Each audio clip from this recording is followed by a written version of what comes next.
Welcome to No Flips, Just Mike's Conquest Wrestling podcast, in which we look to, dive into the wrestling world and give you all the latest news and hopefully entertain you along the way with our shenanigans.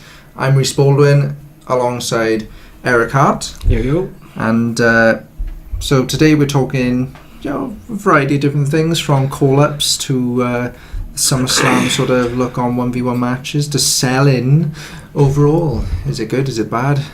Well, you kind of need to do it. So, topic 1 will be all about... So, SummerSlam is fast approaching. It's happening the 20th of August, which is in about a week's time, plus a few days. There's 11 matches currently announced, and 10 of those matches are 1v1 situations, whether it's 1v1 single competitors or one team versus one team. They're all sort of just straight up mano y mano. Very straightforward. Now, that I like that kind of focus when I'm invested in each match. There's a good story behind it, and that I can see like the two names having a good match. Yeah. The only issue I see with that is if there's 9 singles matches and then one tag match, there's not a lot of room for diversity, especially when they're all like, there's no stipulations, no weapons or anything involved. The only variety they can think to do is literally in their wrestling styles. Now, the cruiserweight match you can expect to be different than all the others, and maybe which match will be more of a fight of the singles? Would it be Rusev's match, Corbin's match, or it's an odd situation. I mean, it's an odd one really, because I think there's a lot here that could be very similar to each other in terms of it'll be. I know for a fact Corbin Cena's blatantly going to be Corbin beat down Cena come back, and then something from there. Your classic wrestling match. Your classic, it's going to consist of the heat, the comeback. Very formulaic. Yeah. All of these can see it, like same with Rusev, one can be, I can see it going that way. I can see probably Nakamura Jinder going that way. So it's all very like, I think I can understand what you mean. Like there's not much in the way of stipulations that maybe you could have added to certain matches to really beef them up a bit.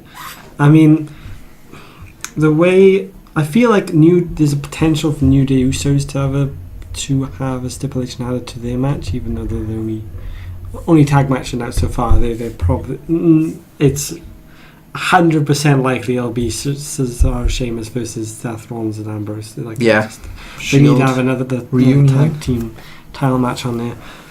So it's like.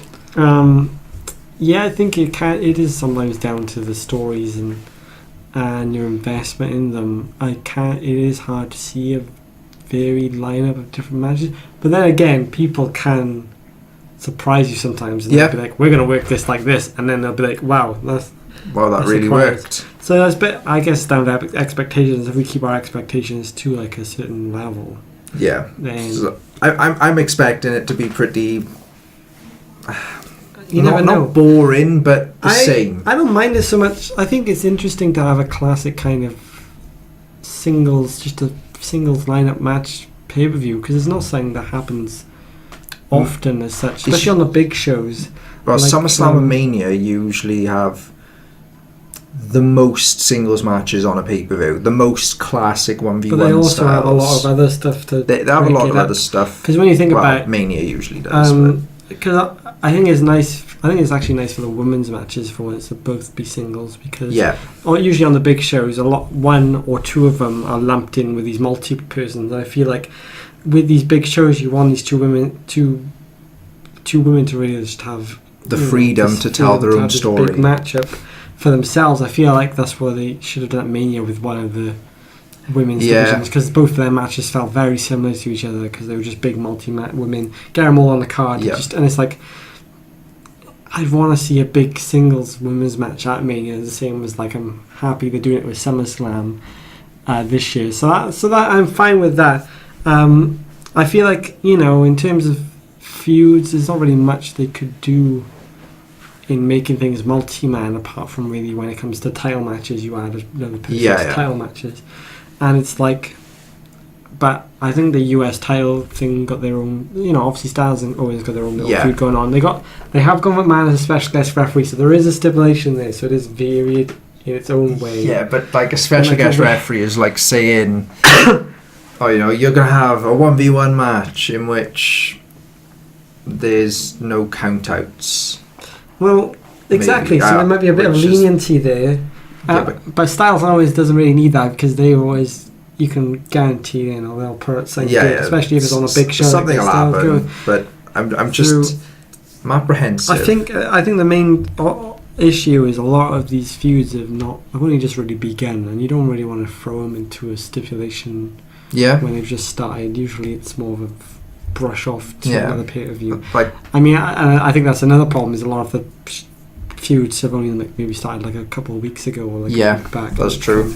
Like Corbin, Cena's clearly just like, we need Cena to have a feud with someone. Corbin's probably the only guy. No, he's up and coming. He's the only big heel left on SmackDown to really face. Essentially at the moment. He's up and coming. Give him Cena as a nice little, a little rub. Be like, I'll make you famous. Blah blah blah. Well, that's what it's going to be. Look in the SummerSlam, biggest party of the summer.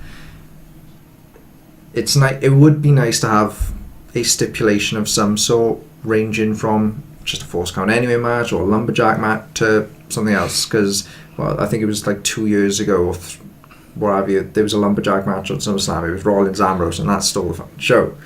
But even without the stipulation, so there's two sides, and I always come from it from different perspectives anyway. I'm like, I appreciate why it's set out like this, but then I'm just apprehensive then, because I'm like, is it going to work out? Because a quick run down through the matches. Shinsuke Jinder, I can predict being a very WWE style match.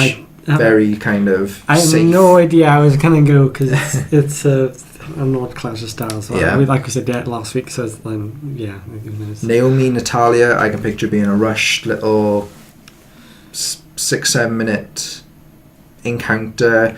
They'll get some of this stuff. I don't think they're going to get as much as Bliss and whoever she's versing, which is probably going to be Banks more than anything. Alexa versus whoever, we'll assume Banks. That's going to be the same sort of style. They're going to get this stuff in maybe a bit longer. If it's Alexa, Sasha, they could work more of a traditional style, whereas Heat, come back and all that. Corbin, Cena, that's going to be a traditional style. Rusev, Orton, I can picture that being a bit of a traditional style mixed with a bit of fight brawling elements. A bit of brawling things going on. Balor, Wyatt, I'm unsure how they're going to plan that out. Ideally, it should be more sort of mind games / brawling and fight, and then one up in each other. With see how that goes. I think they go like it's interesting. Big Cass between them two. The two bigs. That's just going to be a bit of a tussle. Big lads going. Kind of done. Probably Enzo looking from above. Some kind of big spot that Big Show likes to put out on these shows. So a lot of the matches, I'm at the moment I'm just kind of dull. And obviously you've got the 4-way, which is obviously the 4-way is the icing on the cake. That is the stipulation match, because there's no DQ, there's no count out. That is that could be the weapon match, that could be the table match, that could be the match that includes all these various things. The table's going to be gone through barriers, or a barrier will be gone through. Definitely.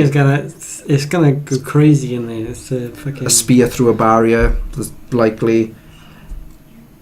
So the 4-way is the saving grace. That's the main event, and I don't recall being this hyped for a main event match, particularly on a non-WrestleMania card, then in quite some time.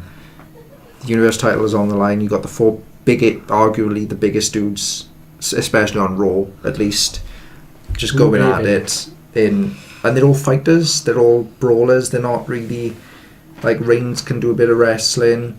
Joe, we know, can wrestle, but he's working a brutal style at the moment. They're all going to be at each other. It's just going to be mayhem. So that'll be the fun one to watch. And then, of course, we mentioned Neville, Akira Tozawa is going to be the fast-paced. It's going to be the cruiserweight match. Hope. I'm hoping. Well, Obviously, I know. Obviously, Neville with his heel style works a bit more.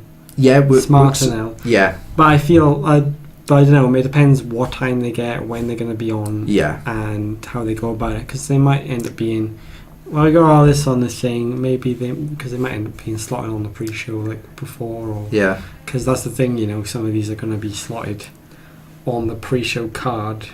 Yeah, I would because a lot of the matches, the big name matches, like the only ones I could see them taking from the main show and putting on the pre-show is the cruiserweight match. All the others, I'm like, no, they're all main show matches. Possibly, yeah, I guess so. But you know, apart from Big Show Cast, but they got the Shark Cage, so that's going to be a main show match. Sadly, true. Maybe that was the only other match I was thinking of. That's a good point. Because think of it, all the other matches, maybe Naomi, Natalia, but they could put a woman's, but that would be that's unfair. But they do it sometimes, and they do. I mean, they've got 4 hours, so who knows? So we'll see. I think it's I think I'm fine having full singles shows, super shows every now and again. So I'm interested to see how it goes. Just as long as it works out well. I'm hoping for the best, So let's just see how it goes. Really. Cool. So that's it for topic 1. We'll quickly move on to topic 2. Okay, so topic 2 now is all about selling. Where you go around and you literally sell merchandise to people. Well, that's what we're on about, right? Yeah, that's exactly what I'm on about. Merch selling. How do you sell merch these days? Well, no. Obviously one of the biggest topics that I saw talked about on the weekend. Well, I say talked about. I saw people talking about is the GIF from the CCW Big Show Once in a Lifetime, which is obviously had Onita was on the show, but they had Lio Rush versus Joey Janela in some matchup. And then the GIF that went round is Lio Rush takes a powerbomb off the top of a ladder through a table and gets straight back up in one of the fired up motions where you get up after a move. And it caused an uproar because obviously most people were like, this is ridiculous, This is, stuff like that works in certain casties, and then you've got someone taking such a big spot and to get up straight like that is like, that's really not... It used to be unheard of. It's unheard of. It used to be very unheard of. It's still kind of unheard of. I don't think I've ever seen anyone get up that fast from such a massive spot. I think it's slightly taboo. I think obviously Lio Rush is still young. He's like in his early 20s. If something sounds cool to him, he's good. Yeah. I've heard that his whole thing in CCW he is kind of a bit, I don't know, superhuman-y, but I think it's still a bit. It's a bit much, let's be honest with you. You need to be able to, have the illusion there. That kind of breaks the illusion completely. I think the crowd also didn't really appreciate that much from what I've... Well, they should. Everyone should be getting up after that move. Straight away. I mean, it's nothing. Just going through a table full force on your neck. One of the funniest things I've seen on the things was someone saying, this is exactly what wrestling should be. Imagine if if every match was like this on Raw, they'd get it done over and done with, and I'd have more free time with my life. Yeah, everyone should just stop selling. It's an interesting thing because obviously selling is something that a lot of people complain about in modern day wrestling. They say it's something that people lack, and that it doesn't really exist because there's a lot of moves going on. There's a lot of bigger moves being used more normally. Spot monkey sort of style matches. It's become a thing that a lot of people are disappointed with, and it's an interesting thing really because I feel like it's all dependent on the situation. Like when you're engaged in like a certain match, and if they're doing well with it, then sometimes you're just like, fine, just get on with it. Yeah, don't sell out the window. I think. One thing I noticed with that was a good recent example of this is Cena Nakamura last week, because Nakamura took an attitude adjustment. Cena went to go for the second one, and obviously it was the end of the match. He reversed the reverse exploder. Was up like all hyped up into the bomb here. Yeah. He had taken an AA, and suddenly he was all like. Yeah. It's like, did that bother me? Not really, because it was a really nice. Because at the end, he fell to the ground. Yeah. There's that little bit of adrenaline, and so he still kind of had that selling afterwards. And I think it was an exciting end to the thing, because I honestly thought, oh, Cena's going to hit that second and he'll be gone. Yeah. So it was a nice little like switcheroo, because there's a with stuff like that expectation is understandable. Like, once again, I'm very half and half about it. Like, I can appreciate why people are against it. I can appreciate why people for it. Takes the attitude adjustment. Cena does the old flip, picks him up. Nakamura doesn't have to waste his strength to get up. Cena's picked him up off the floor. All he has to do is swing his arm a bit, land on his feet. His adrenaline's now going. He's been picked up. He hasn't got to waste that energy getting up. Exactly. So it makes sense then why he's able to hit the Cena Death Driver. Well, it's I think the big thing at the moment is limb work and people saying of that. Yeah, I'll admit I'm not a fan of sometimes when limb work's a bit wasted, because if someone spends an extended amount of time working on something and then they don't really sell it, I can be a bit saying this. One of my favourite matches last year was Okada Tanahashi in the main event of Wrestle Kingdom. Now Tanahashi works Okada's leg throughout, and Okada's selling isn't the greatest. But the story of the match was, I was too invested in the story match to really fucking care. Yeah. Because the whole thing was Okada's never beaten Tanahashi at Wrestle Kingdom, and he beats him, so it was like one of the biggest, like, I lost my mind for that. So, like I said, so there's a classic example of investing. And then on the same point, when someone does it well, I can appreciate it tenfold.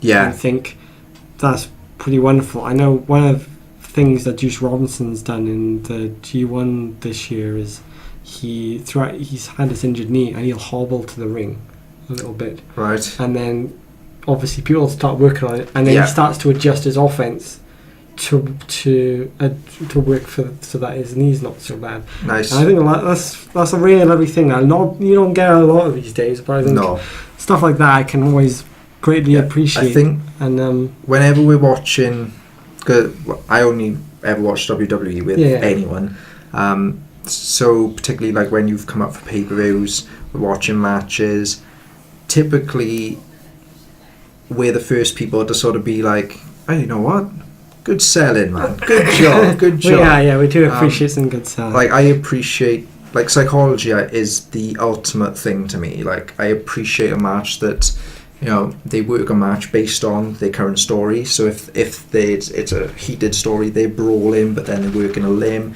they're selling a limb, and it's all emotional, and there's like, he's got to fight back, and he's like, come on, he's still selling, and it's like to the point where like, both men are like literally just sort of leaning against each other. That selling from a big match. Oh my goodness! Like, I'll tell you, I love it. One thing. Another great example. This was like happened a week after but when we had a break from the podcast. Yeah. During that week was I think I mentioned it. There was going to be Omega Okada, the rematch. They ended up doing a 60-minute time limit draw, and what was so brilliant about it is the way they looked. They kept just getting more exhausted and tired, and they sold it really nice. One of the best moments in that entire matchup, and I think it's still, the timing on it is fucking incredible. Okada goes for the Rainmaker, so you know what the Rainmaker is, the ripcord, right? Okada goes for the Rainmaker, he pulls him out, he goes to do it. Omega, so tired, he drops to his knees to duck it. Yeah, I saw that. And he just falls to flails, and I was like, that's like, honestly, I absolutely adore that match. It's incredible. Like, obviously it gets really like I said, it's not like, oh, it's 15 to 55 minutes left, we better fasten up. No, they are like literally just struggling, like trying like to just stay in things, and stuff like that is one of the reasons you can appreciate something like that, because the first 30 minutes they are going right at it, and then the second 30 minutes they are like struggling through it, and you just really see, and like, see, that's a great example of something really like add into it, because it can really add to drama when it's done right. And sometimes I have been distracted by it sometimes, but that's if it's a lesser match sometimes. I'm like, well, they've worked on this for so long, and it's led to nothing. Why did he do it in the first place? Or why is it going to that? I love it when it leads. I think another example, actually a WWE example, is a couple of years back, Sasha Banks versus Becky Lynch at the NXT, one of the NXT shows. Yeah. And the entire match, Becky works on Sasha Banks' arm, and loved it. Yeah. Like I think it leads into like Banks is selling it really nicely, and just like I need to rewatch that match. I've only seen it once, but I hate wasted working, like mentioned, where they're working on a limb and it just doesn't lead anywhere, either from not selling or whether the end of the match just doesn't concern that, or like even they don't do spots concerning like them trying to overcome the pain in their arm. Well, that's the thing. It's just like, I think a lot of like one of the best things that wrestling can do is when their moveset is built towards sometimes their finisher. Yeah. Like I know Naito, I noticed in the G1 a lot of his offense worked on the neck and the back, and his finish is a Destino, which is the a stand-in like sliced bread thing. So obviously that's the back of the head that works on. So he's like nearly every match I noticed that's his main foray, and that's like to weaken that bit up. So I think at the end, okay, it may not be as prominent now because matches are more complex than they were. Some people can sometimes forget about the importance of it, but I feel like it's all down to if you're still engaging an audience and an audience is still, then the audience is still invested in it, then you're doing nothing wrong at the end of the day, you know. And I think that's the main thing behind it. And it's all down to what the crowd want now. It's like people want big flashy. These big flashy matches, and it's not. I don't blame the wrestlers for doing what they're doing, whether it's just like getting straight up after stuff and all that, because it's just the way it's evolved. Sometimes it's really exciting. Like I said, it happens in Japan a lot. They'll be like, took a German suplex, he's up, and he's giving the other guy, and then they'll do a sequence, and then they'll both be down. It's like that's such an exciting thing to watch when you get that timing stuff. But then sometimes selling it. Sometimes you can overdo it, and sometimes it can be like, well, you've done this already in the match, and you're doing it like 3 other times. And it's like, okay, there's a limit here, but it's all about picking and choosing. I feel like at the end of the don't do. If you're going to do a hardcore spot and do that, just don't. I feel like there is a limit to it. You don't, because I would have been probably a bit annoyed at that. It depends really. Because I know the match was meant to be like they're just like it was like a big feud ender. So so like, it could literally just have been the culmination of a big thing. And if like the crowd likes it, maybe it's fine. But if it's a huge insane match, I can see that happening. But I feel like they wouldn't, because they wouldn't do big. WWE wouldn't allow that. But it's like at the end of the day, if you're going to do a big, I just feel like you've got to pick and choose, and you've got to be smart about it. Otherwise, people will complain. I don't think fucking Leo Rush killed the business because he didn't say it. That's overboard. I don't think he didn't really do much at all. I think he just did something. He made he did a spot, and it kind of, a lot of people just didn't like it. That's it. That's all there is to it. Like, no one else is going to copy. The clip went a bit viral, but guaranteed all the wrestling fans did not see this. That's good exposure for him. That's exposure at the end of the day. Whether that, gets a lot of negative backlash, but it's just something that got him noticed or got people talking about it. And it didn't impact the business at all. It's not going to change anything. It's thriving. It will thrive. People always say they're killing the business. It's ridiculous. But it's like Canadian destroyers. That's a different debate for you. Okay, so that's enough from topic 2. Yeah, that's good to me. Okay, this is our high spot segment now. So the high spot segment is all about the highlights of the week. So it's not just matches, it'll be promos, it'll be different little moments and segments. And the one I want to sort of point out from Raw this week was the opening, which I thought was a really good opening for a Raw, like one of the better openings I've seen in a long time, and that's Miz TV with the Beast Incarnate, Brock Lesnar, and that's after he calls out Jason Jordan. Yeah, he calls out Jason Jordan, but then Angle's like, "Oh, I got a guest for you," and Lesnar appears to be that guest. Comes out with his advocate. Heyman wants to play a little role play.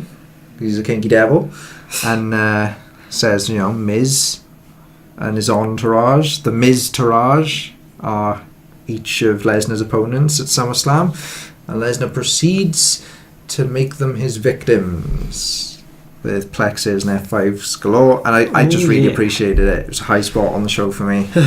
Yeah, it was a fun little opening thing. I'll give him that. I'm a big fan of Lesnar. I like. Yeah, he doesn't wrestle. He has 2 moves, but damn, every match he has, I am always front and center. He has presence. That's the big thing. Presence is the number one thing. Presence, and in some ways energy, and he does have that intensity, and he's intimidating. So you always feel there's always an aura about his matches, and they always make him feel like they're special. And I feel like them minimizing his usage have kind of helped with that, even though it kind of is like the title's been away on Raw, given so it's like I feel like definitely you always feel like if someone's in the ring for him, you better watch out. Well, there's. I can only think of 2 superstars then.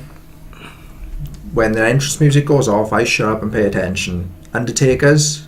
If I was like playing some games or whatever with the TV on there, as soon as I hear that gong, pause the game, I shut up and listen and watch. Lesnar is another example. With Lesnar's as well, I get goosebumps because I'm just like, oh damn, what is about to happen? Who is he about to almost murder? Who is he about to almost victimize? It's pretty great too. He has that presence, he has that sort of captivating energy about him. Like literally he just comes out and he is dangerous. He is, watching him run through the Miz and Miz-tourage, he looked absolutely brutal, to the point where I was thinking, in a real fight, I wonder how many guys Lesnar could really take on. It's got to be a fair few. I mean, that's why he did MMA, so... How fast he moves is scary. Oh, for sure. His agility is great. Axel comes over, starts hammering down. Boop, straight behind him, thrown. I'm just like... He is fast. Slow down. But, Lesnar, you're doing good. You'll never watch this. Or you might. Someone clip it out and send it to Lesnar. Miz TV highlight. Match wise, Cesaro and Ambrose, I thought done a really good job in sort of saving the latter half of the show. Well, the latter quarter of the show really, because they had sort of Rollins and Sheamus early on, and then they done the whole thing. Ambrose didn't make the save.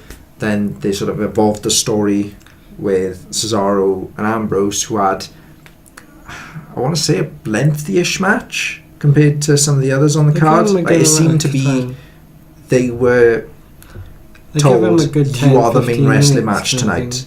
Well, sort of type deal, apart from surprisingly, rings. they do give a lot of, well, maybe not so much recently, but they over the years they have given more people time on Raw matches. Yeah. Especially when, I think that's especially the truth when Cesaro's involved. Cesaro, they always give him some...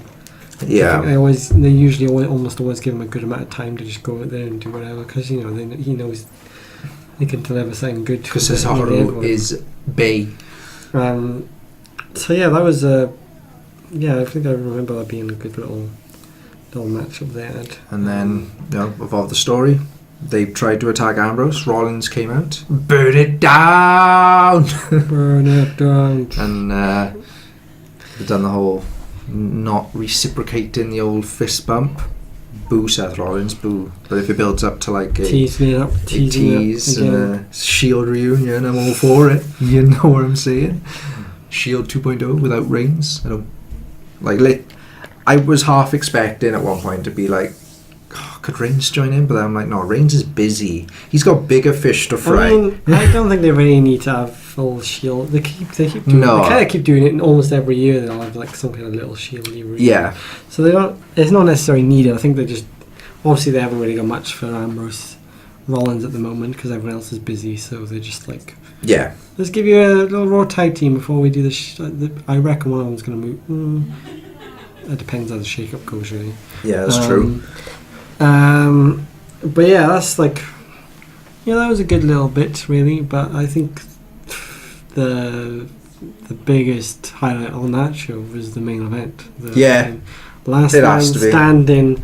You put Reigns and Strowman in a match, they're going to get something intense, and they definitely went at it for sure. That fucking spear. The spear, yeah. That spear. The force was... Jesus Christ. Just... Literally, people will think that... He ran down that ramp so fast and hit him with such force, like a dart. It wasn't like a... No offense to, like, anyone, but it wasn't just like this little run-in... spear, let's go down with it. It was a spear. No one can dispute that Reigns hasn't got one of the best spears ever. Yeah. Honestly, when he gets that, I say when he gets it right nearly fucking 100%, 95, 99% of the time. Yeah, so definitely. It always manages to have an impact to it, and Jesus, that one we just going down that. Landing on the outside as well. And then obviously good job, bro. Joe get involved and like cost Reigns the match, which is good because they had to get Joe involved somehow. Yeah. And let him have that little top spot, and it puts him in the right and still sees him as this little outsidey threat that because obviously Strowman and Reigns have that big feud going on. I mean, and so I think sometimes Joe can be a bit forgotten about. So they keep him involved in a good way. Nobody forgets Joe. So yeah, that was a really, really great way to end it. It was I'd potentially say that might have been my favourite match that they've had together so far. Like I really like a lot of their matches, but that one was like a good little like way to think. Again, it's interesting they decided to do it on a roll, but that also could be an indication of things happening with the shake-up. So yeah, it could be the combination of the sort of story. I'm hoping, like, to be fair, it has been fun, but it's time to... I mean, it has been going on for months, so yeah, you time to be like, maybe it's time to move we're on. done now. But you can always expect something interesting when they're together, so it was a very nice little ending. Yeah, so SmackDown sort of highlights. SmackDown I don't think was as... it wasn't as good as last week's. Last week's was a very good episode. Wasn't quite as entertaining, like not just from a funny or whatever standpoint, but just the package as a whole. The wrestling wasn't quite. I don't know. The matches just weren't as drawing. It's like the tag match that the Usos versus Sami Zayn and Ty Dillinger. Sort of. That was a weird. Let's just throw in those two because we're in Toronto. Let's put the two Canadians together and have them lose. Nothing else. And it's just like. I get it. Sami Zayn and Ty Dillinger are singles competitors. They should not win against a tag team of the Usos caliber. Well, yeah, they need the Usos. But I at get the same that, time, they're about... But don't throw them away in that match in the first place. Ty Dillinger is better than that. Sami Zayn is better than that. Sami Zayn should be title pictures. Should be. I don't know what... Hopefully after SummerSlam's over, we'll see something better. And Dillinger should be on his way to title pictures. But Jinder Orton... best match of their series. In terms of wrestling, like actually, they've had some good matches. I agree with that because they really just went out there and just went for it and kept the little Jinder on his little heat spot, but then they kept that short and then just more of it. Yeah, it just didn't like drag. Throwing about. They kept it. It was like about 10, 12 minutes, I think, and they just went. The spot through it. They're on the table and Jinder pushes him off. Oh, that was he goes into the timekeeper's area. That was really well done. I like that. That was a lovely little thing. I really liked that because and even some of the like little things they were doing in the thing. I think the power slam spot was a nice one.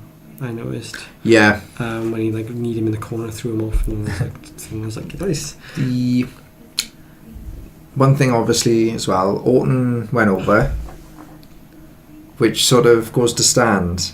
Mahal without his the body, the single. Mahal without his cronies, nothing. Orton beat him in a straight up 1v1 match. Ideally, after SummerSlam, I'd picture Orton being a number one contender again, potentially. But yeah, as Rusev feud goes, right? Then after the match, Rusev attacked Orton, and then I was like, fade to black, then. Fade to black. But so like, I don't know, it's weird. I'm always like, why didn't they just ban the Bollywood boys from their championship matches? It's like story wise. Well, the Punjabi prison was meant to take them out, I guess, and then they hid into the ring. So so I think that was like something, and Orton's never really complained, has he? About them being involved.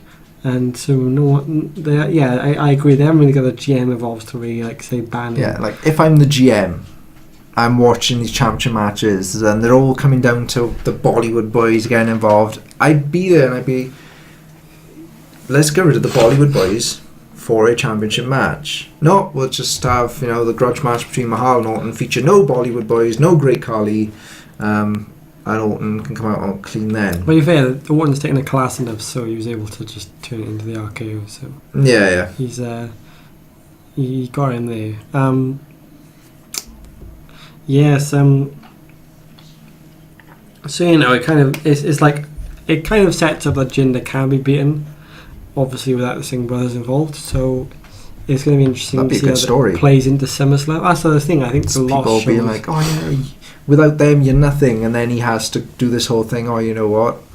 I am something. I'm going to prove it. I'm going to beat you without Bollywood boys. They got one SmackDown left to do something with it. So yeah, we'll see if they pull along with that. That'll be interesting.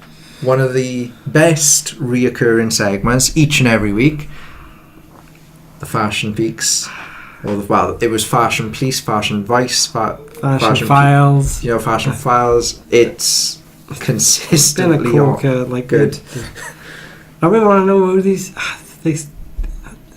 I'm hyped. I want to see what happens next. At SummerSlam. There might be a SummerSlam pre-show thing where they might do something with that, which I hope they do, because they need to promote SummerSlam to do something. At least have a segment with them, just for the fun of it, because they have been one of the most fun things. I'm so glad they've, like I said, I mentioned before, I'm glad Breezango have found their footing and they managed to do something, because Breeze is a talent. Breeze is very talented, and true talent. He never really had a chance to showcase that on the main roster. So being able to do these segments is a great little thing for him. And you had on Anderson in this one as well, because he destroyed Tully the horse. Should have named him on. I appreciated that. Still a little tiny reference to things. I'm just like, that's. As I said, as a fan of TV show, I notice them and I appreciate them and I find them funny. So it's a good laugh. It's a good laugh, and it's always fun. Look forward to it next week, and I wonder what they'll change to next. Well, now Breezango's been found, they might. Yeah, it probably won't be Fashion Peaks now. It'll be something else. Yeah. And who knows? God knows what they're gonna fucking pull out next. I just had a thought in my head, trying to think of what it could be next, like the fashion mysteries, or I think someone mentioned something. I can't remember what it was. Something, I don't know.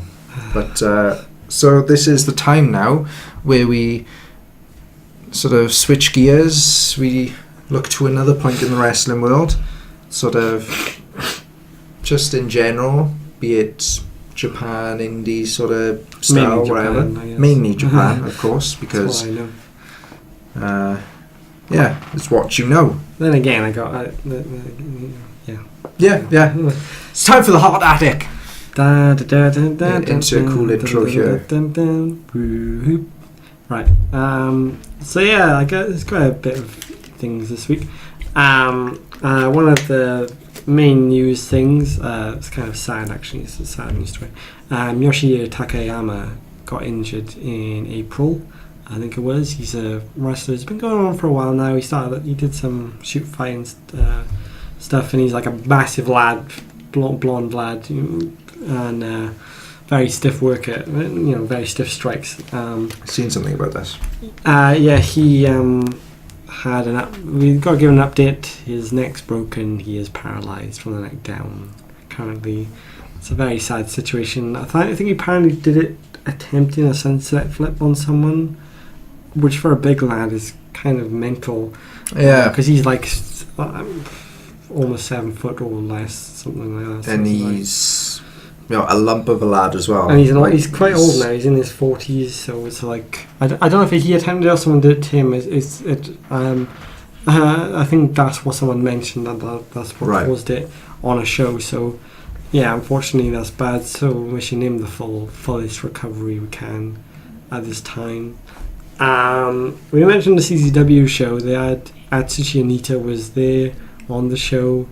Deathmatch King of Japan. 59 years old, still going, and he's on his retirement thing with his little exploding barbed wire baseball bat he's got. He might have a match against Matt Tremont. They never said it was going to be a singles, but it was advertised as looking like a singles. Right. They wrestled for 3 minutes and then they made it a 6-man tag. The match ended. Onita got on the mic, trashed CCW, called them cheap, and told Tremont to come to Japan to have a singles match there. Nice one, Onita. What a guy. So yeah, obviously, before I delve into the G1, I watched the All Japan 2017 Summer Action Series Hurricane Hall show that happened on my birthday, aired like 2 weeks ago, and they had main event was Shuji Ishikawa versus Sawama. Shuji Ishikawa retained. Great matchup. That's one I'd recommend at the moment. It was better than the one they had for the Champion Carnival. Just a really good matchup from there. Looking forward. They got the big sumo hall show coming up on the 27th, which is the biggest show of the year essentially. Right. It's in the biggest venue that they usually run. Because the sumo hall takes a lot of people. I know that. Bet it does. Fellow Welshman Danny Jones will be on the undercard since he's currently out there working in Japan. Yeah, good for him. And then they're going to have the Shuji Ishikawa Kento Miyahara rematch, which is going to be something, I can tell you. It's going to be something. Also, weirdly enough, it's got a junior heavyweight title match between Tajiri and I think Ultimo Dragon on the card. So nice. Tajiri I've feared recently, but Ultimo Dragon's not a name I've feared in a long time. Well, Ultimo Dragon is a legend. So long time. Yeah, that's kind of an interesting thing. But obviously we got the G1 still on the go. And this weekend is the last 3 days: Friday, Saturday, Sunday. Finals on Sunday. Hoorah! And since last week, I had a bunch. Evil, who I mentioned, got knocked out in his match with Omega. Seems like he's been okay. Got to do his matchup. Yep. First Okada, and he was the first guy to knock Okada off his throne, and it was incredible. He's had a fantastic. Was he the one you said that he isn't necessarily the one you'd expect? Like he isn't like the greatest of. Well, he's not, like I said, he's part of the LIJ faction, which is led by Tetsuya Naito. Naito's the main event man in that faction. Right. Okay. So they just never wouldn't really expect it. They don't really have the. I think he's had a Never title. He's won a Never title before, but you don't really get a chance to have much singles matches. So this G1, he's just had an incredible run, and like I said, being the first person to knock Okada off is a massive thing, because now, even though since then he can't win now, essentially, this does mean that he will get a IWGP title shot in the next few months on one of the big shows. Because if you beat the champion, I don't think I mentioned this, if you beat one of the champions during the tournament, you get a guaranteed title shot. Oh wow, that's awesome. Because obviously they got the Tokyo Dome show in January, but they've got like 3 or 2 or 3 big shows before that. Yeah. So usually when to find opponents, they'll have, okay, so you beat this guy, you beat the champion, you get a title shot in the future. It's a great way of doing it because, like I said, Okada's had a heck of a run, so he gets that title shot. That's one of the matches I'd recommend. Other bunch that happened, there was, I'm forgetting the one match now. I hate myself. Ishii Tanahashi happened. Always some fantastic stuff from them as usual. That was a damn good match. And then the last day they had Minoru Suzuki versus Okada on the show, which happened 2 days ago. Another Okada. Yes, the Okada main event. I do think the Omega Sonata match was still really good. But what I will say is one of the best matches on the tournament. Again, this one, Evil Omega Okada, I'll say, is one of the best matches of the tournament as well. This one is another one. It was kind of an interesting follow-up because Okada came out with his neck taped up, which suggests that the STO he took from Evil, the match with Evil, hurt his neck. So now he's hurt, which means there's going to be a bit more of a struggle. Minoru Suzuki is obviously, he's been around for years. He's in his 40s now. A lot of people have been a bit disappointed in him because he has this faction called Suzuki Gun who always has get involved with the matches to help him. This time, early on, both his cronies got taken out by all the young lions, all the rookies took him out of the arena. So it's literally just Okada Suzuki. This is the Suzuki people have wanted, the stiff, hard-nosed, tough-edged Suzuki who gives no shits, will just clamp you out if he has to. He spent the entire match working Okada's neck. Okada really struggling to get into the fight. They spend the last 5 minutes just slapping the shit out of each other. Okada hits the Rainmaker. He's struggling to get to the pin. 30-minute time limit draw. Nice. So what this essentially means now is we've got the final 2 days on the weekend. Now, the speculation was there was always going to be Omega versus Naito in the final. That seems to be the one match that seems most viable to happen. It'd be a rematch from last year, and they're the 2 guys that people think are the most likely to end up in the Tokyo Dome main event. Well, it seems like at the moment there's 4 guys that can get into that final based on points, and that is the 2 main event matches that are on the final 2 days for the block. So that's Omega, Okada. So they put that on the final day. Of course they did, because this is, that's a huge matchup considering Omega, they've had this year. Yeah. And then Naito, Tanahashi. So it's out of them. Whoever wins those matches will get into the final. Cool. Omega's at his current thing where he has, the best thing about that draw is that with that draw, that means Omega has to win the match with Okada. Because if Okada had lost on the other day, if they had a draw, they would have been equal amount of points. I have no idea what happens then. I don't think anyone knows what happens then. But because they had that draw with Suzuki, and if Okada had won, Okada would have straight won the entire block. So they had to do something. So with this draw, Okada is the top of the block. But if they have another draw, Okada wins because he'll have 1 point added on because it's 1 point for a draw. Right. 2 points for a win. So Omega has to win the 2 points to get through. So, and he hasn't beat Okada this year. Oh, it's an incredible. Nice. That's some straight grade A booking for you. If they literally book that however long ago in advance, they were like, yeah, this is what we want to have, and then kudos. It's WWE don't seem to book like that. It's incredible. That's one thing New Japan can be quite good at, is very long-term booking of things. Yeah. Like they did with the whole Okada beating Tanahashi storyline. That was an almost 2 year kind of story. That whole thing, a year. So that's an exciting thing to really think about. And then obviously Naito Tanahashi is another one because they've had a feud this year. This year for the IWGP Intercontinental title. Yeah. Because Naito won it off Tanahashi in January. Or did he have it in January?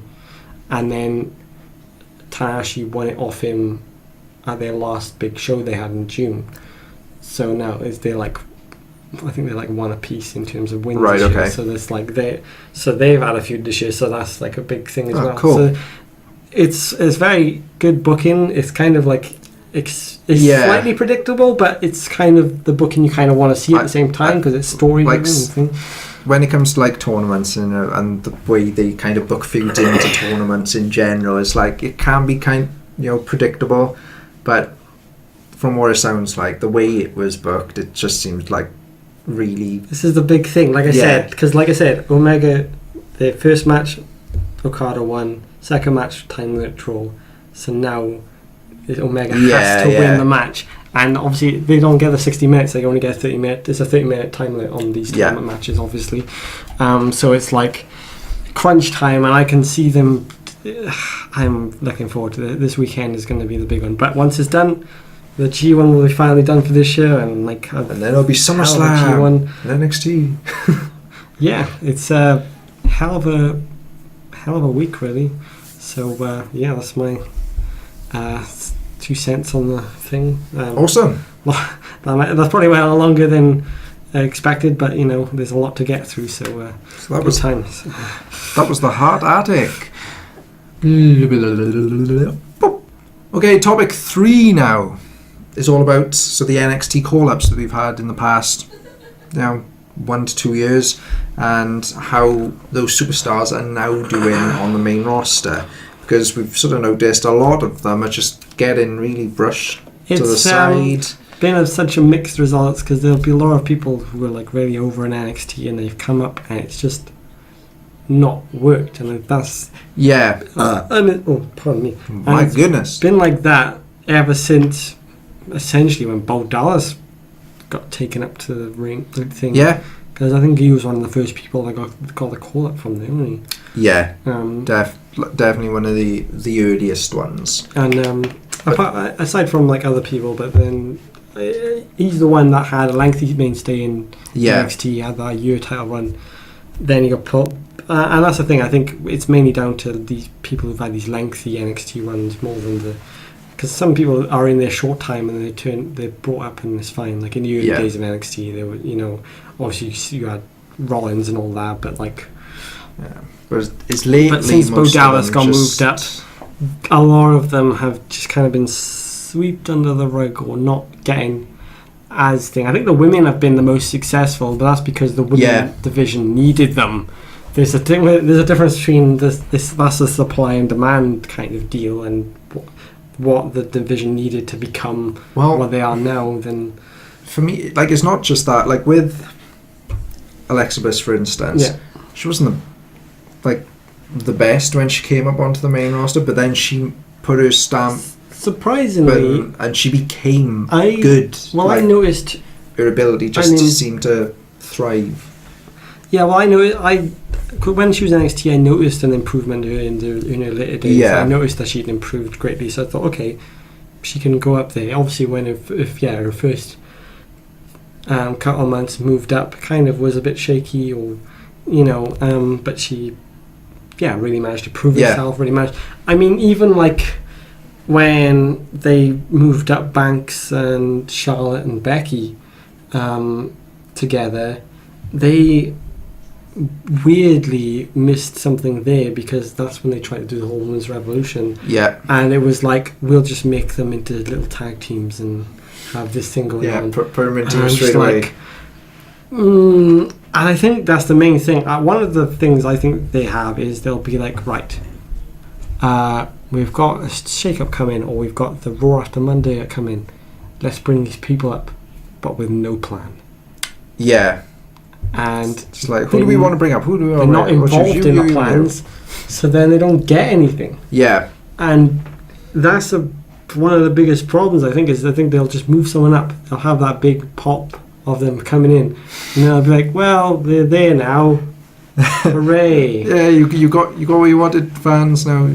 I mean, some people it's understandable. I think Ascension were going to be a failure from the start. It's just they are like a 90s tag team, essentially, very like cartoony, Yeah, Like it's very hard to get an audience connected in something like that. Monster style gimmicks, they don't, like, there's the exceptions. It's confusing what the whole thing was. I remember when they were first on NXT and they had the original members, and I remember seeing the first ever promo for them, and I was like, that looks really cool, I'm kind of interested in this. Yeah. And then they kind of didn't. I remember them debuting and I was like, they're okay, I guess. And then like they were just like faltered from there then, and just not really worked. It became too,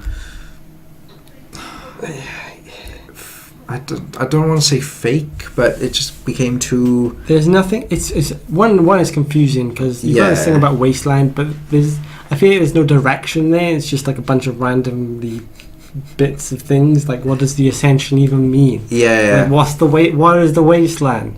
Why are we welcome to the like? It's like how Wyatt's gimmick can sometimes be a bit like, what is. I don't know. What is this? Entirely sure what you're on about, mate. You're just making ramblings that make no sense. And there's a lack of focus there, and that's the problem. Is it's good to have sometimes it's good to have like an out there kind of character, but you need to be focused and have an idea there of what the main purpose of it is. And I feel like Ascension never had that. But as well, Ascension, they've sort of fizzled.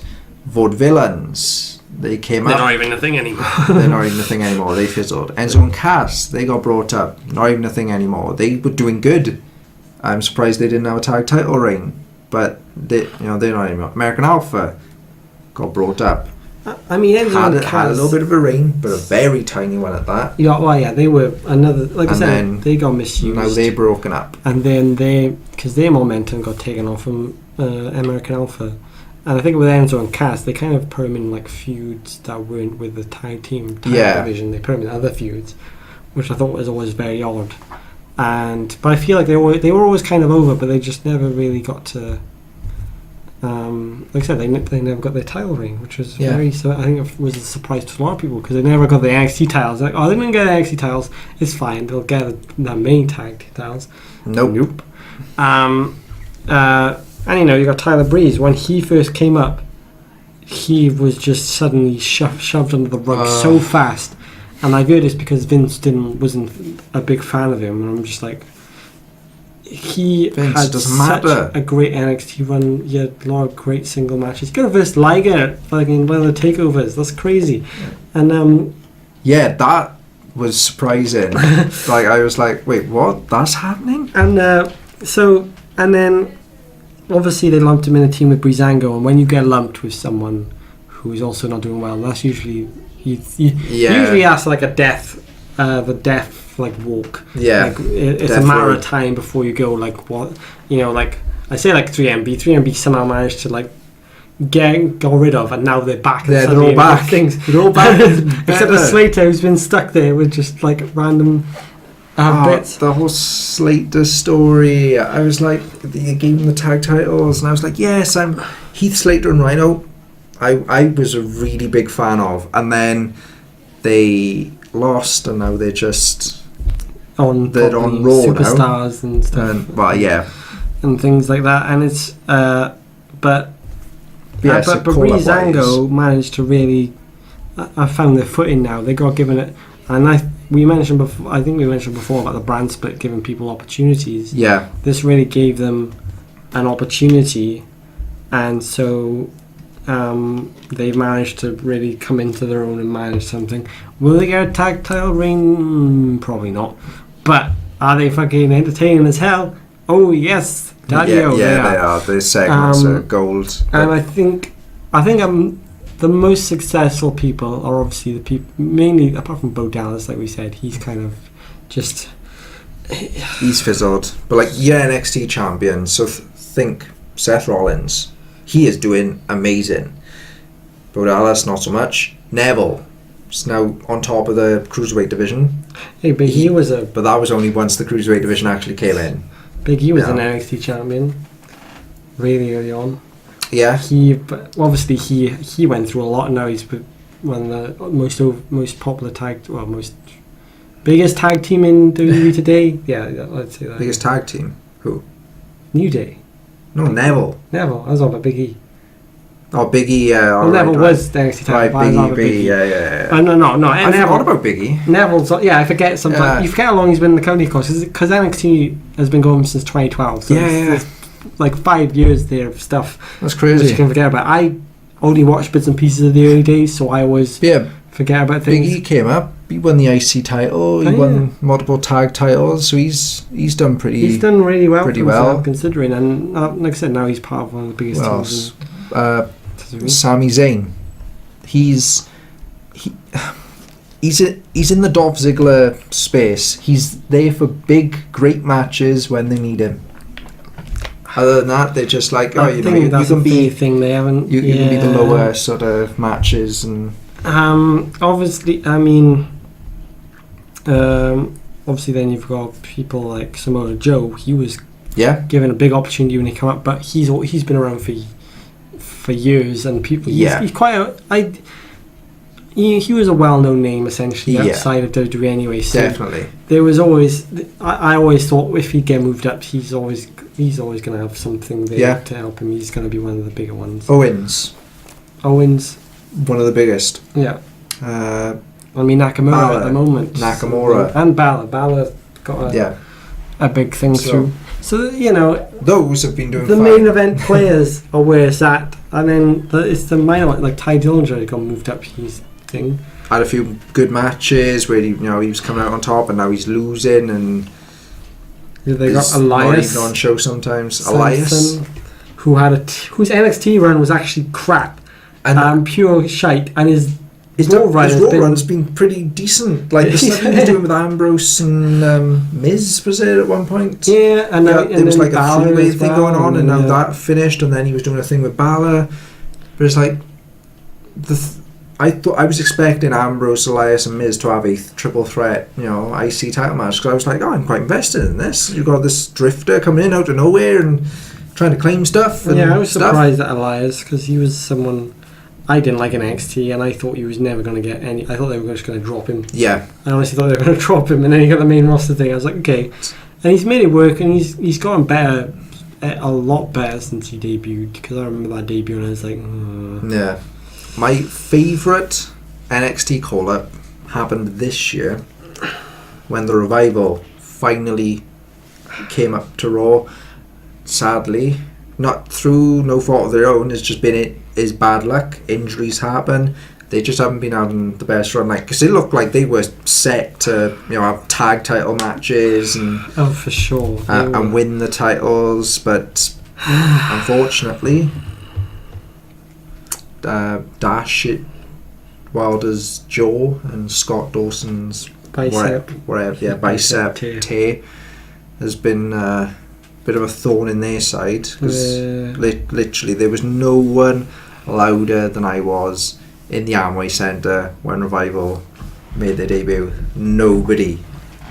Well, fucking hyped, and now such a shame. Just with this alleged shake-up happening, I'm guessing they're going to do some call-ups here. I reckon if Ember wins the title, they'll call up Asuka. She's more than ready to. No one's ready for Asuka. And I think they need a new women up there to really start mixing things up. Who's been the newest woman on Lana on the SmackDown roster, I suppose, wrestling wise? Yeah, they haven't really. And Maria, but she's not a wrestler at the moment. Was she wrestling much before? She's always been that managerial role. She did have match. I think she did win the TNA Women's title, and then all the knockouts titles. But she's primarily a manager. But she very rarely wrestles. Okay, that's fair enough. I don't think she's not exactly the best. So I can't remember much of the wrestling. They need. I think they need to get some of those, because they, like I said, they're building a really good NXT Women's division. So call them up. Nikki, Ruby, Ember, Asuka at the moment, Liv Morgan, all the ones that they've got a bunch of good talent. And then once the Mae Young Classic comes out, you've got something. Tony Storm needs to be on the main roster. on the NXT roster. I mean, not the main roster, but the main We'll see how they go with that, really. Women's roster. But yeah, so it's call-ups. a mix-up. What could happen then? Who? So we said Asuka. Tag team division wise, anyone maybe? Authors of Pain, maybe, if they lose the titles to Sanity, which could be which to me sounds like a possibility. They're building up other tag teams at the moment, aren't they? Yeah, they've got Heavy Machinery, and they've got TM61 are currently out. It's the new one. They just the Street Profits, which is like Grind Time, kind of. Angelo Dawkins finally got his own thing going on, so that's good because he's been on NXT for ages. I always see Angelo Dawkins in like little matches. So in terms of singles pairs, I know Andrade was someone that was meant to be called up earlier this year. Yeah, and so I feel like he might get the call up now if they do it. And